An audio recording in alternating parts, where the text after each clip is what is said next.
Inihahandog ng Co-op That Works mula sa orihinal na kwento ng Lindari na binigyang buhay ng Co-op Insider. Ang kwentong magpapatindig ng inyong mga balahibo. Kaarawan.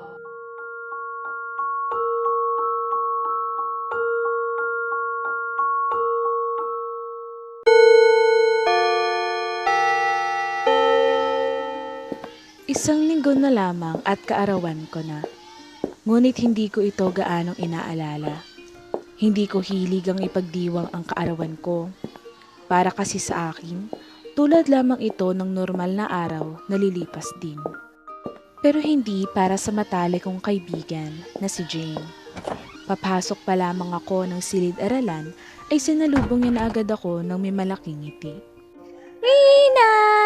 Malapit na ang birthday mo! Anong gusto mong regalo? Sabik niyang tanong sa akin habang nakakapit sa aking braso. Tiningnan ko lamang siya. Hindi ko talaga hilig ang magdiwang tuwing kaarawan. Ngunit ng oras na yon ay napaisip ako. Ano nga bang gusto ko? Ngunit wala pa talaga akong maisip na maaring hilingin eh. Napatigil ako nang dumaan sa gilid namin ang lalaking gustong-gusto ko. Si Leo. Kaya naman nagpa siya akong biruin si Jane. Siya ang gusto ko. Wika ko, sabay turo kay Leo. Ngunit sa halip na maging pabiro, ay nagmukhang seryoso ito. Natahimik siya at tiningnan lamang niya ako ng blanko. Walang sabi-sabi ay inalis niya ang kamay sa braso ko at mabilis na bumalik sa kanyang upuan na parang walang narinig. Ano nangyari doon? Nagbibiro lang ako eh. Dali-dali kong sinundan si Jane nang mapagtanto kong galit talaga siya. Lumipas ang isang linggo, dumating na ang kaarawan ko. Ngunit hindi pa rin ako kinakausap at pinapansin ni Jane. Hindi na rin siya pumasok sa eskwela pagtapos ng araw na yun.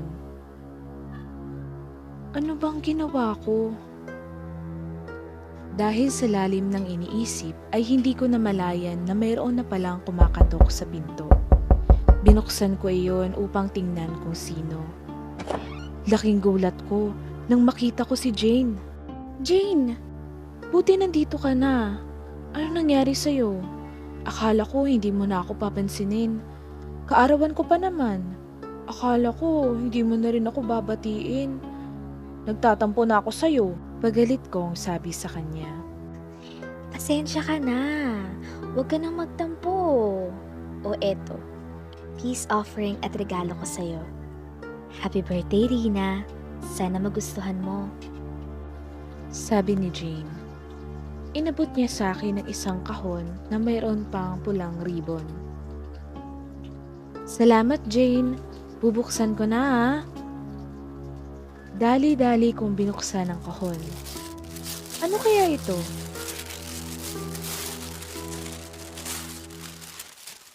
Natigilan at nanlaki ang aking mga mata nang makita ko ang laman nito.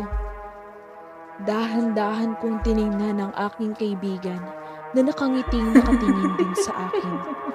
Tila ba inaabangan ang reaksyon ko? Ibanilik ko ang tingin sa laman ng kahon, kung saan nakalagay ang duguan at pugot na ulo ni Leo.